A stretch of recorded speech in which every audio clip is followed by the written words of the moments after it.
Enregistrement. Bonjour à toutes et à tous, nous sommes le mercredi 25 juin, l'avant-dernière revue de marché Ishimoku de la saison. Elles ne reprendront qu'en septembre sous une autre forme. Vous avez toutes les explications. Ah ben non,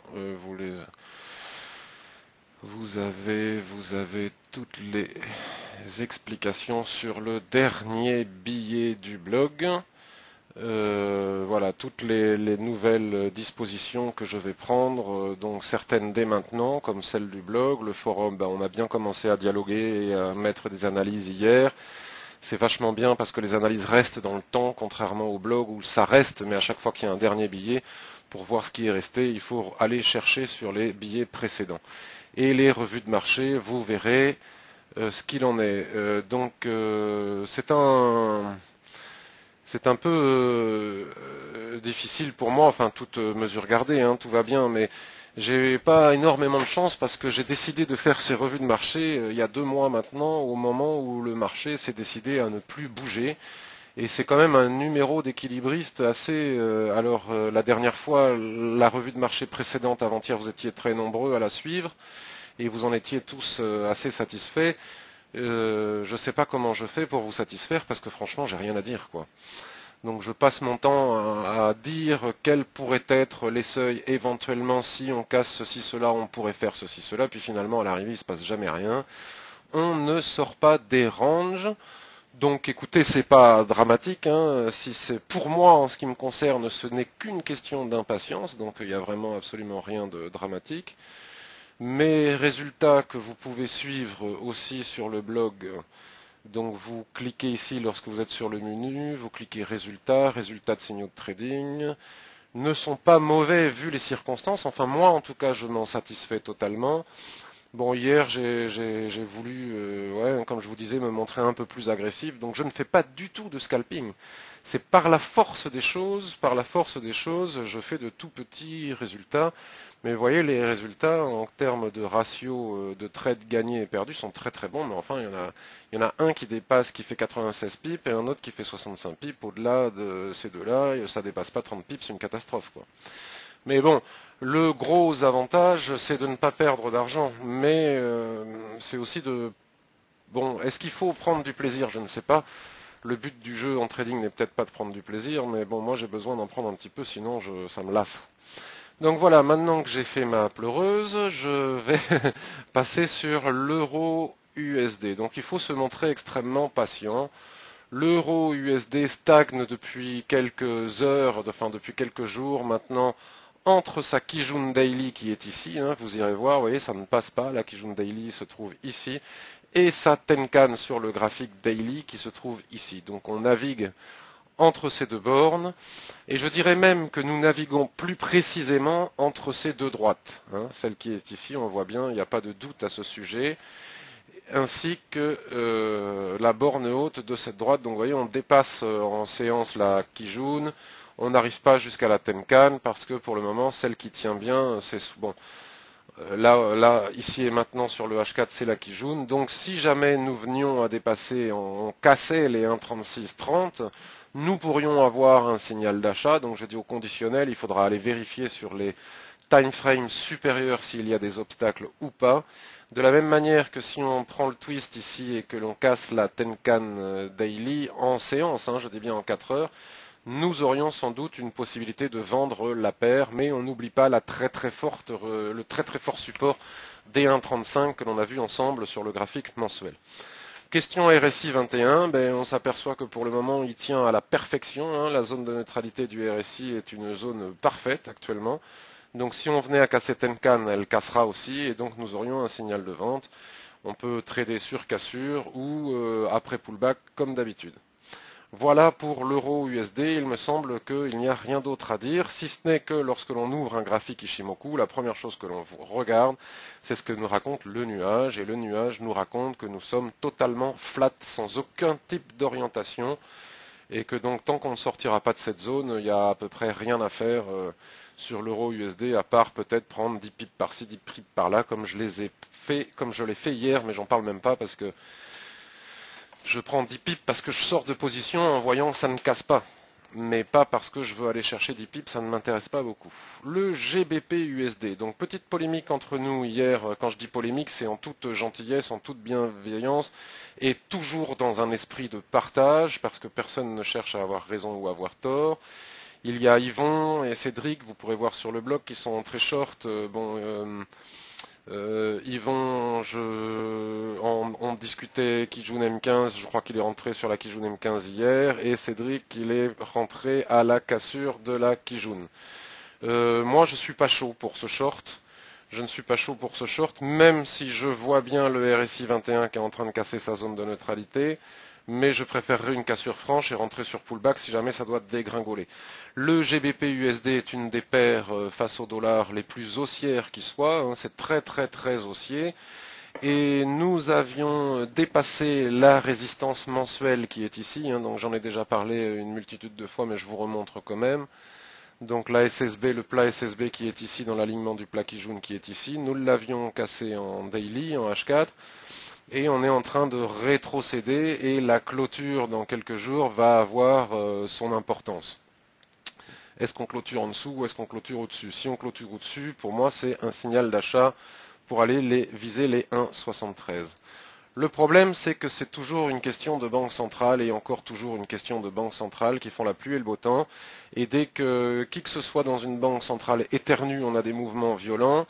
Et dès qu'il a fini d'éternuer, on stagne pendant des jours et des jours et des jours en attendant le prochain éternuement. Donc c'est pas facile de trader dans ces conditions-là, vu que les seuils techniques ont du mal à être franchis dans ces conditions-là. Ce marabosu et cette poussée là, c'était des rumeurs concernant une hausse de taux d'intérêt très proche à venir de la part de la Banque centrale d'Angleterre. Et donc là, on attendait des confirmations. Si nous avions eu confirmation ou rumeurs supplémentaires sur cette augmentation des taux qui, à mon avis, reste proche malgré tout, on se serait envolé pour aller chercher les 1,73. Il n'y a rien d'autre à dire que ça, selon moi.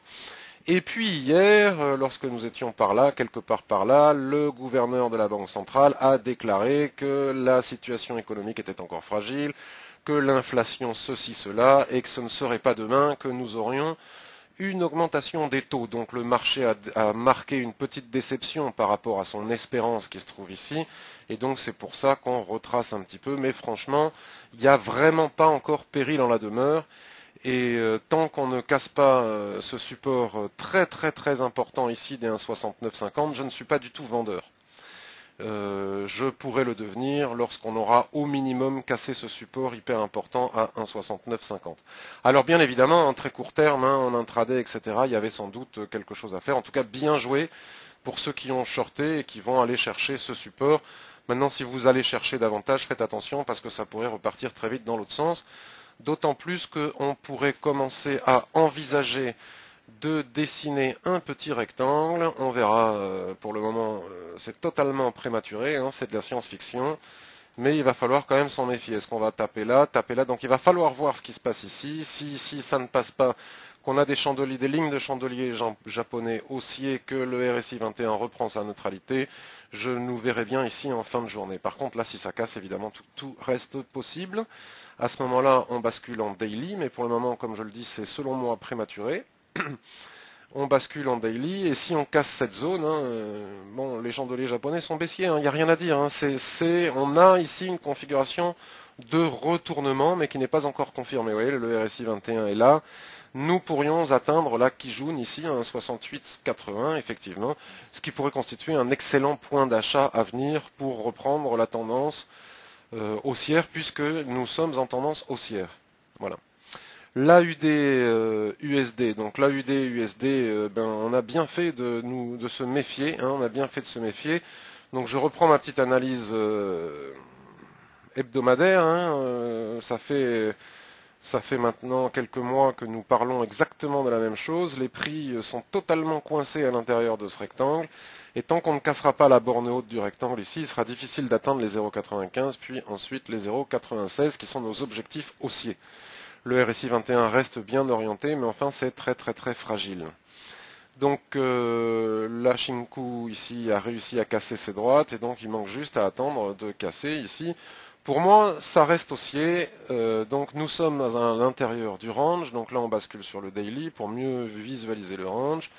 On s'aperçoit qu'après cette petite poussée, là depuis on est dans ce range, hein, vous voyez on a fait ce petit canal, les nuages se mettent à plat, pile au milieu, dans l'alignement de la Kijun, pile au milieu, en tant que représentant de l'équilibre du range, il n'y a pas de tendance, en tout cas il n'y en a pas sur le court et moyen terme.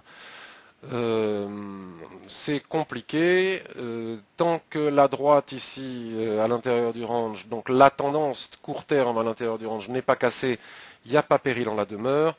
Je me demande si on n'est pas en train malgré tout de faire une rotation partielle pour partir cassé par le haut, en tout cas c'est mon sentiment, mais il faut attendre des confirmations. Donc si on bascule sur le H4 qui est l'unité de temps sur laquelle je prends mes trades, donc nous sommes toujours dans le range, on voit la tendance à l'intérieur dans le range, le nuage bien orienté, on arrive en haut du range, les nuages se mettent à plat, il ne se passe plus rien. On attaque la droite de tendance ici, Shinku, voilà, on attaque la droite de tendance. Si jamais on la casse et qu'on venait à confirmer cette attaque, nous pourrions viser le bas du range. Hein, ce qui correspondrait avec la baisse du GBP-USD aussi, comme on a vu tout à l'heure, ou d'éventuellement l'euro AUD. Mais pour le moment, c'est pas fait. Pour le moment, ici et maintenant, je vais zoomer. On est en train de dessiner une étoile du matin sur support, donc si cette étoile du matin était confirmée, si le RSI 21 repasse au-dessus de sa neutralité et qu'on repasse par là, bon ça fait un peu office de passoire pour le moment, vu que c'est le range, on pourrait envisager de mettre ça à profit pour un achat et repartir au moins viser le haut du range, et voire même espérer casser et aller chercher nos fameux 0,95 voire 0,96. A contrario, si cette étoile du matin n'est pas confirmée et qu'on fait un chandelier rouge qui casse ici en dessous, ben, on peut, à mon avis, avoir, j'espère, enfin un signal. Mais je me méfie et je prends beaucoup de pincettes parce que ça part dans tous les sens. Hein. Vous voyez, l'euro USD hier, on est venu chercher la droite ici, pouf, on fait un marabosu, on s'arrête sur cette droite. C'est vraiment très chaotique. Hein, c'est vraiment très chaotique. Ici, on casse le range. Bon, on pouvait se douter que ça allait pas être facile parce qu'il y avait de faibles volumes, et puis on repart dans l'autre sens, on casse le marabosu, c'est chaotique, il faut vraiment se méfier. NZD-USD, bon ben NZD-USD, j'ai rien à dire, puisque la chose principale que j'avais à dire, je l'ai dite il y a quelques jours, c'est que malgré la tendance haussière, je ne le sentais pas parce que nous étions proches des plus hauts historiques, et quand on est plus proche des plus hauts historiques, envisager de les casser, c'est toujours un petit peu compliqué. Donc, bon, ben là, écoutez, cette droite est en train de se mettre à plat, le nuage est en train de se mettre à plat. Ce qui risque de se passer, c'est pas des signaux de baisse, hein, c'est pas des signaux de vente, c'est plutôt... voilà. Alors ça, c'est là, par contre, il y a un truc magnifique. On avait un superbe signal ici. Et je ne l'ai pas mis à profit. Ce doji ici est magnifique. Hein. Il est superbe, il fait un soulèvement comme ça au-dessus de la borne pour finalement clôturer dessus. Là, c'était vraiment, là, ici, on avait la confirmation avec l'étoile du soir, on avait un superbe signal, mais je ne l'ai pas pris parce que j'ai pas encore suffisamment d'informations pour savoir qu'on est réellement en range. Il faut venir taper ici, et que tout s'aligne à plat, et à ce moment-là, on pourra éventuellement se remettre à trader les ranges. Parce que j'aime bien aussi trader les ranges quand il n'y a pas de tendance, mais dernièrement, je ne les trouvais pas très propres. La UD-USD, franchement, j'ai cru qu'il allait casser, donc je n'ai pas shorté le soulèvement que l'on avait en daily. Hein, voilà, ce soulèvement ici qu'on avait en daily.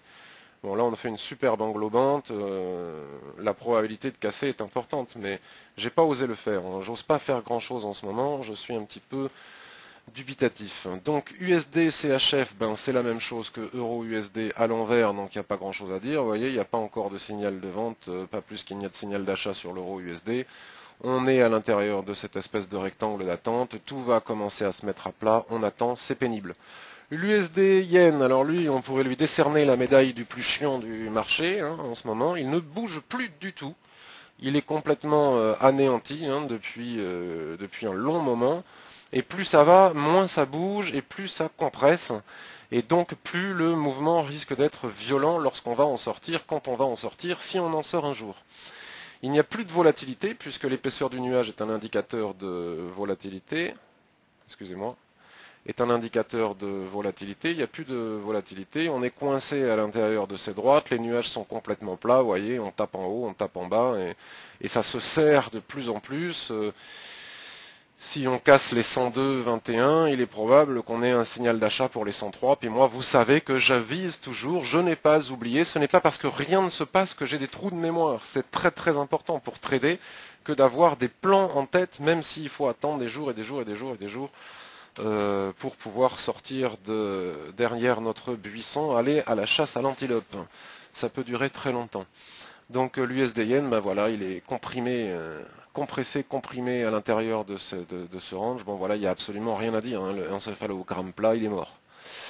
Les autres paires en yens, ben, vous connaissez mes opinions. Vous voyez, les gens qui s'étaient enthousiasmés là avec ce Marabozu par exemple sur la tendance du GBP yen, je leur avais dit attention. Je suis étonné qu'il y ait encore des gens confirmés qui ne s'en soient pas rendus compte, mais tant que l'USD Yen ne va pas casser ses résistances, les autres paires en Yen feront des poussées. Je ne dis pas que c'est pas tradable en intraday, mais en swing trading ou si on vise des 180 ou comme ça, ce qui est tout à fait possible, tant que l'USD Yen n'y va pas, les autres paires en Yen, même si elles ont un peu de désir de ciel, elles n'y vont pas. L'euro yen, ben, c'est pareil, enfin toutes les paires en yen, c'est pareil. L'US 30, alors l'US 30, qu'est-ce qu'il nous dit l'US 30? L'US 30, il a essayé, alors là j'ai pris quelques points hier, hein, je ne l'ai pas marqué, j'ai pris 5-6 points, j'étais à plus 20 à un moment donné, parce que je suis une tête brûlée, sans doute un peu trop, et bon voilà, je sors si ça marche pas, c'est pour ça que je fais des 10-20 pips en ce moment, mais des fois je suis à plus 40, plus 45, mais je ne vais pas changer non plus totalement mes habitudes de trading, juste parce qu'on consolide pendant quelques mois. Parce que l'expérience démontre que de laisser courir les profits en tendance, c'est quand même payant, même si en ce moment ça ne l'est pas vraiment. Donc hier, je suis rentré en position je ne sais plus où, j'étais à plus 25 pips ici là-haut, on est venu attaquer les plus hauts, et puis finalement, on ne les a pas cassés et on a cédé du terrain, donc avant de sortir à zéro ou en perte, j'ai pris mes 5 pips, comme pour le reste. Donc avec les statistiques des logements qui ont été parmi les meilleures depuis de très nombreuses années hier, l'US 30 a poussé un petit coup et il s'est arrêté au niveau de sa résistance constituée par les derniers plus hauts sur le daily. Donc voilà la situation, hein. On a ici une magnifique droite de tendance. Si les prix venaient chercher ici la Kijun sur la trend, nous aurions peut-être sûrement même une opportunité d'achat pour aller chercher et casser les plus hauts. D'accord. Donc là maintenant on affine en basculant sur le H4 et puis on voit qu'est-ce qui est en train de se passer sur cette droite. Donc ça c'est notre droite qu'on a tracée sur le daily avec la Kijun ici. Puis en attendant on est en train de faire un petit rectangle comme d'habitude. On est en train de se faire un petit rectangle, voilà. Hein, bon, d'ailleurs, ça correspond, vous voyez, plus ou moins à la trend ici. Donc, si on casse là, donc d'ailleurs, vous constatez que ça ne casse pas pour le moment. Hein, ça rebondit bien. Tout est en train de se mettre à plat, hein, comme d'habitude. Vous voyez, les nuages twist sont en train de se mettre à plat. Donc, on va peut-être avoir des superbes ranges à trader, ce qui est très rémunérateur. Donc là, on est au milieu de nulle part, mais si on passe ici en bas, on peut viser le bas du rectangle, à mon avis, hein, comme on l'a vu pour AUD-USD. Puis quand on sera ici en bas, sur la trend, etc., on pourra éventuellement acheter pour viser le haut, voire dépasser, casser les plus hauts. Mais ça reste très haussier, bien entendu. Donc le DAX, c'est exactement la même chose, puisqu'il suit les indices américains, même si j'ai entendu des gens dire qu'il se décorrélait des indices américains, moi je ne le crois pas. Donc bah voilà, regardez, c'est extrêmement simple, hein, c'est extrêmement clair, il n'y a pas de tendance, il n'y a pas de volatilité, c'est mort. On attend, je sais pas quoi, la prochaine banque centrale, j'imagine. Donc il y a des bougies fantômes partout là-dessus, hein, sur les CFD en ce moment de FXM, c'est une horreur. Il y a des bougies fantômes qui ne devraient pas être là et qui modifient la longueur des droites de l'Ishimoku, mais enfin comme on est en range, c'est pas très grave. Donc ce que l'on constate ici et maintenant, et ça pourrait être un très beau signal d'achat, hein, vous voyez, similaire à celui-ci. Ici nous avions eu un ressort sous le range, et puis finalement ça nous a conduit, bon ici on s'est fait un petit peu peur, ça aurait été chaud, si on avait le stop à zéro on serait sorti, là ça devait être je sais pas quoi, un membre d'une banque centrale qui a éternué, et puis finalement on a atteint la bande haute du range, puis là on baisse, et là on est en train de faire un soulèvement en bas, un ressort en bas, donc on va bien observer, je vais augmenter, voilà, on va bien observer ce chandelier, nous avons un ressort avec une constitution de marteau, on ne peut pas dire étoile du matin parce que ce chandelier est un chandelier fantôme qui ne devrait pas être là, mais si on fait un marteau suite et un ressort comme ça, il est probable que je fasse un achat pour viser le haut du range. Voilà. US 30 par contre il est au milieu, donc ça m'embête, il faudrait qu'il rebondisse ici lui. Il faudrait qu'il rebondisse ici pour que je puisse acheter le DAX, et puis idem bien sûr sur le CAC 40, j'imagine que ça doit y ressembler. Alors le CAC... Alors n'oubliez pas que dès qu'on perd quelques points sur les indices, il y a des gens qui tirent la sonnette d'alarme depuis des mois et des mois, comme quoi il faut vendre, faut vendre, faut vendre, mais à chaque fois qu'ils l'ont fait, ou qu'on l'a fait, je l'ai fait aussi, on s'est ramassé. Donc attention. Donc le DAX, le CAC, il est bon, il est plus en tendance, hein, mais enfin bon, c'est quand même très plat ici. Hein. On pourrait commencer à dessiner le rectangle par ici. Enfin, c'est pas très clair, c'est plutôt du triangle. Mais on est aussi en train de dessiner un marteau. Il est ici, le CAC, comme j'arrive pas à trouver des droites ici horizontales, je les cherche sur le RSI. Vous voyez, le RSI, j'ai tracé une droite ici, on est sur support parfait. Un rebond ici avec un marteau pourrait nous donner un signal d'achat pour tout retraverser. Mais je trouve que le DAX est plus propre. Et bien évidemment, tout va dépendre du rebond ou non du Dow Jones et du SP500, que je ne regarde pas, mais c'est un peu pareil. La UD-NZD, j'y reviens parce qu'on en a parlé depuis très longtemps, et puis on n'en parlait plus dernièrement. Donc nous étions dans une tendance parfaitement baissière à l'intérieur de ce range qui marchait très très bien. Rotation partielle, cassure. Ici on est venu se frotter à la Tenkan mensuelle, on redescend dans le range. Et là, on est en pure attente. Hein, on est en pure attente. Certaines personnes ont acheté ici, pourquoi pas. Moi, j'attends de voir, soit pour acheter à la cassure ici, puisque Kijun est venu maintenant se mettre ici, soit pour acheter à la Kijun ici, soit si on vient à casser la droite, encore une fois, hein, la tendance à l'intérieur de ce range, la SSB, il est clair que je viserai le bas du range pour venir chercher cette borne. Un œil sur l'US dollar qui peut nous donner des indications. Bon, mais il menace de casser et donc de permettre aux autres paires de grimper, mais ça ne fait que menacer. Hein, tout est plat, il ne se passe rien. L'USD CAD. Alors l'USD CAD, c'est l'opportunité que j'ai ratée. Hein, vous le savez maintenant. J'ai alerté, j'ai prévenu, j'ai dit. Alors peut-être que parmi vous certains ont suivi. Sinon, ben tant pis. Mais j'avais bien expliqué que s'il y avait une opportunité de trading en ce moment, c'était l'USD CAD, hein, qui après avoir cassé son support ici, a donné un superbe signal de vente, sauf que nous avions le FOMC après mon entrée en position. Le FOMC, moi j'ai aucune confiance, ça peut être très brutal. Donc je suis sorti ici, vous voyez, il y a eu une mèche hausse, puis finalement on a repris le chemin de la baisse, sauf que là c'était trop tard pour re-rentrer pour moi. Donc j'étais rentré ici, je le regrette, j'aurais fait presque 200 pips. Mais enfin, il ne faut pas avoir de regrets puisque ce qui est fait est fait. Par contre, j'attends le rebond, hein, le pullback, voilà, dans le sens de la tendance. J'attends le pullback dans le sens de la tendance. Un pullback, c'est dans le sens de la tendance. Sur Kijun conjointement au RSI 21 pour éventuellement me replacer et revendre. Bien que je n'aime pas trader les paires en CAD, hein, ça serait exceptionnel, puisque je déteste trader le pétrole, qui selon moi est trop sensible à la géopolitique, trop volatile, et bon, c'est pour ça que j'aime pas, comme j'aime pas trader le pétrole, forcément, je n'aime pas trader le dollar canadien. EuroCAD, EuroCAD il prend un petit peu d'avance, donc ça, USD-CAD pour les paires en CAD, c'est comme l'USD-Yen, hein, c'est lui qui donne le ton. Si lui n'y va pas, les autres auront du mal à le faire. Donc l'euro-yen, si l'euro se reprend un petit peu en cours de journée et qu'on vient taper ici, on pourrait avoir un signal de vente, vous voyez. On pourrait avoir un signal de vente, mais il faudra bien faire attention à l'USD-CAD. L'euro AUD, rapidement, ah non, le GBP-NZD, veuillez m'excuser, puisqu'on en a parlé il y a quelques jours, souvenez-vous, toujours pareil, on a une traîne, vous voyez, il n'y a rien qui casse, hein, donc c'est difficile, il n'y a rien qui casse et il n'y a rien qui rebondit vraiment. Donc c'est pour ça que je ne traite pas. Le GBP-NZD, souvenez-vous, on avait une bougie très baissière ici, et on avait dit, si elle prend le twist et qu'elle vient casser la trend ici, ça pourrait être une probabilité de vente. Hein, étant donné qu'on est le RSI 21 et sous sa zone de neutralité, on aurait un beau signal de vente. Donc elle a fait une mèche, elle a menacé de prendre le twist, il a menacé de prendre le twist, il ne l'a pas pris, il a rebondi, et là on est en territoire no man's land, il n'y a rien à faire à part attendre.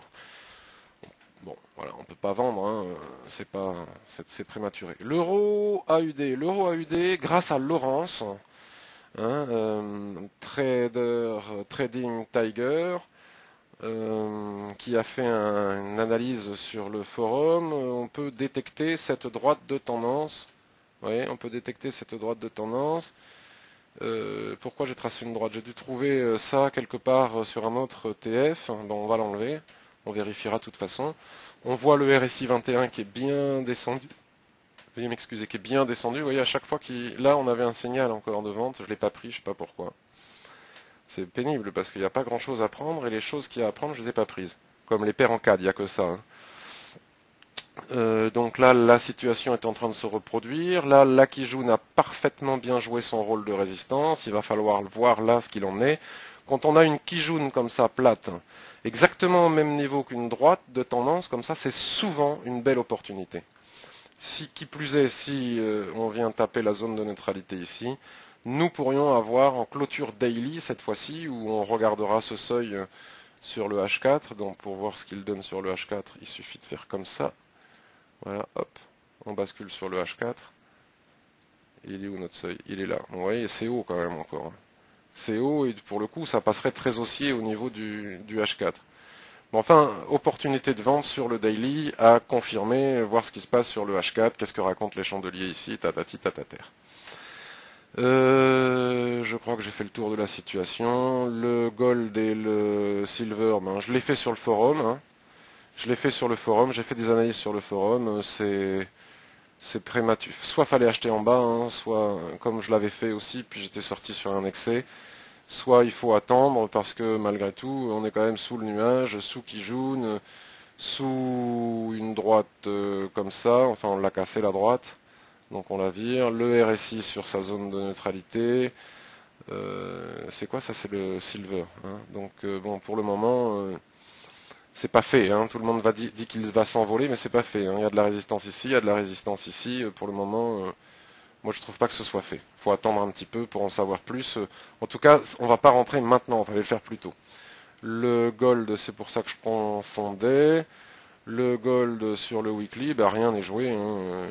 Tout le monde s'enflamme, encore une fois, mais pas moi. Hein, je n'ai pas oublié cette espèce de rectangle, même s'il y a quelques pipes près. On va m'engueuler parce que... Parce qu'il n'est pas parfait ici, mais peu importe. Donc vous voyez, là ici c'est pas clair. Voilà, là on fait une étoile, on remonte, mais bon, c'est... Je suis pas convaincu encore. Je suis pas convaincu, je suis pas pressé de le trader parce que lui aussi, il est très très très très réactif à la situation géopolitique. Donc c'est pas du trading technique, quoi, c'est du trading géopolitique, on va dire. Donc là, on est en train de faire une vilaine étoile. Voyons ce qu'il dit sur le H4. Sur le H4, de toute façon, il est très haussier, hein, mais au minimum, il faut attendre un repli pour pouvoir éventuellement acheter. D'accord? Ou une cassure des plus hauts, mais attention, on est sous résistance sur l'ETF supérieur, donc il faut quand même faire attention. Et puis, il suffit qu'il se passe quelque chose en Irak ou je ne sais où pour que ça puisse totalement changer de direction. Donc l'analyse technique sur ce genre d'actifs, en ce moment en pétrole, donc CAD en l'occurrence, et gold, je suis frileux. Voilà, j'ai fait le tour de la question. Je vais voir si vous-même vous en avez des questions.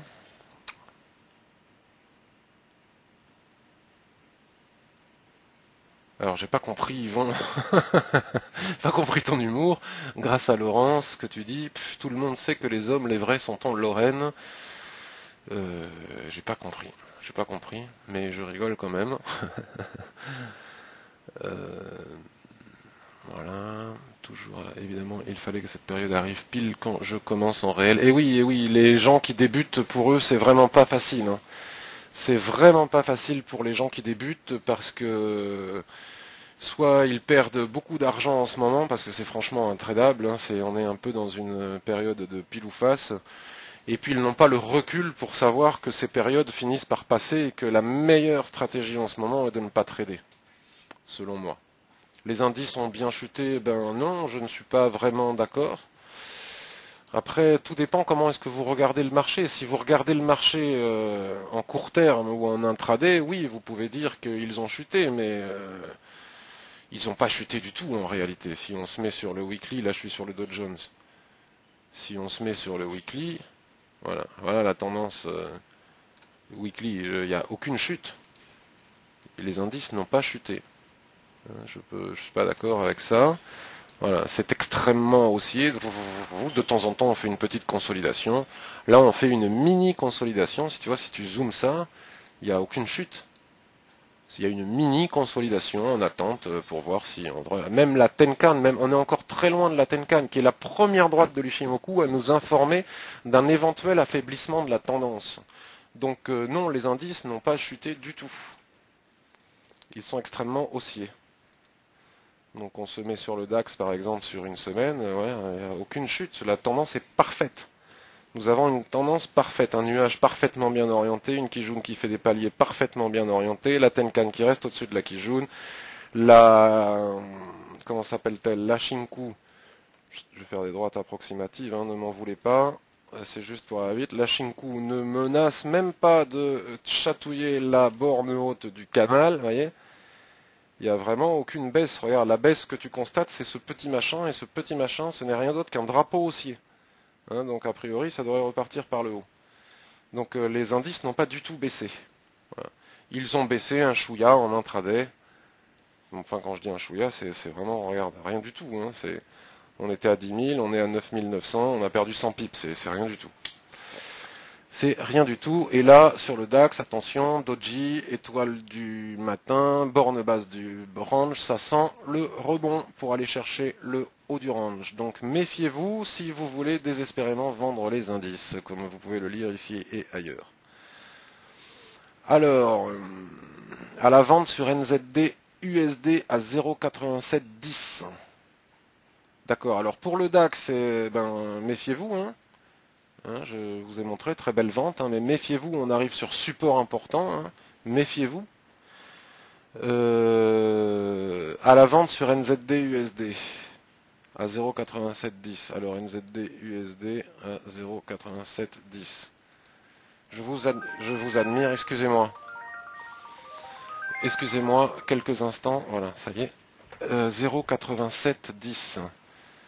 0,87. Attends, je vais pousser ce truc. 0,8730, 0,8710 par là. Par là. Bon, chaud hein, quand même. Tu es rentré au-dessus de la Kijun en tendance haussière, mais enfin bon, la chance est avec toi. Donc 0,8710, il n'est pas impossible qu'on vienne taper les 0,8650 ici. Il va falloir que tu surveilles les chandeliers japonais parce que là on est en train de faire une figure de retournement. Est-ce qu'on peut pas tracer une droite quelque part? Il faut que tu... Ouais. 0,8710. Ben, c'est bien. C'est très bien et je sais pas quoi dire. Si ce n'est que la probabilité d'aller chercher encore plus bas, hein, les 0,4 le bas ici, soit importante. Puis si on casse ici, il faut que tu restes en position. Hein. Par contre, si on repasse au-dessus du nuage, ben là tu perdrais tes bénéfices. Donc il faudrait pas, je sais pas quoi te dire. Là, tant qu'on passe pas au-dessus des plus hauts, ici tout va bien. Mais enfin bravo en tout cas. Bravo. On va voir s'il y a d'autres questions. Même s'il ne se passe rien, il faut que tu comprennes que le plus important, c'est la façon que tu as d'analyser le marché, d'entrevoir la prise de position. Ce qui est important, c'est le si. Voilà. Alors, long ou short. Tout à fait, tout à fait. Tout à fait. Mais moi, j'ai pas de souci. À part de l'impatience et de l'ennui, j'ai pas de souci. Hein. Je perds pas d'argent et je continue à en gagner. Donc tout va bien, mais je m'ennuie. Bonjour Étienne, on a toujours à apprendre. Voilà, merci Yvan, merci pour ce travail, c'est important, merci Yvan. NZD, envisager de casser les plus hauts historiques, c'est difficile, tu as raison. Il en est de même avec le câble. Non mais le câble, on est loin des plus hauts historiques. Le câble, on est très très loin des plus hauts historiques, ça n'a rien à voir. Mensuel. Attendez que j'enlève mon truc. Voilà, on est très très loin des plus hauts historiques à 2,0841. Tandis que le NZD USD, on est réellement sur les plus hauts historiques. Voilà. Enfin, en tout cas, les plus hauts historiques depuis que ma plateforme ouvre des graphiques en 92. On est à quelques pips près, alors que le câble, on a encore une sacrée marge de progression. De même que si on casse ici la SSB, les 1,73, et s'ils montent les taux, ils vont, te pose pas de questions. Hein. C'est qu'une question de banque centrale. Pour le moment, on est dans ce range. Ce range, il a cassé à la hausse, qu'on le veuille ou pas. Ce range a cassé à la hausse. Ici, il a cassé, donc c'est un signal d'achat, il n'y a pas à dire. Après, effectivement, entre 1,73 et 1,68 et 1,67, il y a un paquet de pipes à prendre en swing trading. Mais à très très très long terme, si on casse la SSB ici dans l'alignement du plat qui jaune et qu'on nous annonce une montée des taux, ça va s'envoler. Par contre, si la Banque centrale déçoit et dit bah non, la montée des taux c'est pour plus tard, ça va baisser. C'est pas plus compliqué que ça. Donc en attendant, il faut attendre, mais ça n'empêche pas que vous avez sans doute raison, je ne le critique pas, je dis que moi je ne l'aurais pas fait parce que je ne shorte pas des supports en tendance, même s'il y a des pullbacks en H1, etc. etc. Mais c'est pas parce que je ne l'aurais pas fait que vous avez tort de l'avoir fait, chacun fait ce qu'il veut, et j'ai certainement pas la science infuse, mais en tout cas, attention au 1,6945, si ça casse, c'est bingo pour vous, hein, jusqu'ici, etc. Par contre, si ça rebondit, ça peut rebondir ici pour aller finalement chercher les 1,73. En tout cas, bravo. Moi, je ne l'aurais pas fait, mais c'est pas parce que moi je ne l'aurais pas fait que vous avez eu tort de le faire. Bravo. Donc, je vais prendre une dernière question.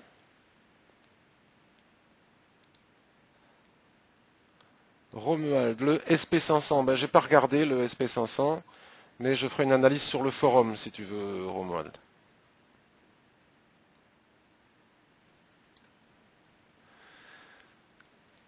Très bien, chers amis. Ben écoutez, je suis très content de votre présence. Hein. Pas évident de faire des revues de marché en ce moment quand rien ne bouge et qu'il faut commenter des ranges et de la consolidation. Il n'y a pas de tendance. C'est pas rigolo, c'est pas drôle. Mais ce n'est qu'une question de patience. Et donc, si vous débutez dans le trading, c'est la meilleure période qui soit pour perdre de l'argent sur les marchés. Donc, soyez patient. La situation actuelle va changer et nous aurons tôt ou tard des tendances, je ne sais pas quand, mais ça viendra et vous verrez, ça devient beaucoup beaucoup plus facile. Et c'est plus des 15, 10, 20 pips qu'on prend, mais c'est des centaines. Voilà, je vous souhaite une agréable journée. On reste en contact sur le forum où je vais aller faire une analyse SP500 pour toi, Romuald. J'espère que tu y répondras, que je ne la fasse pas pour rien. Et je vous souhaite une excellente journée. Au revoir.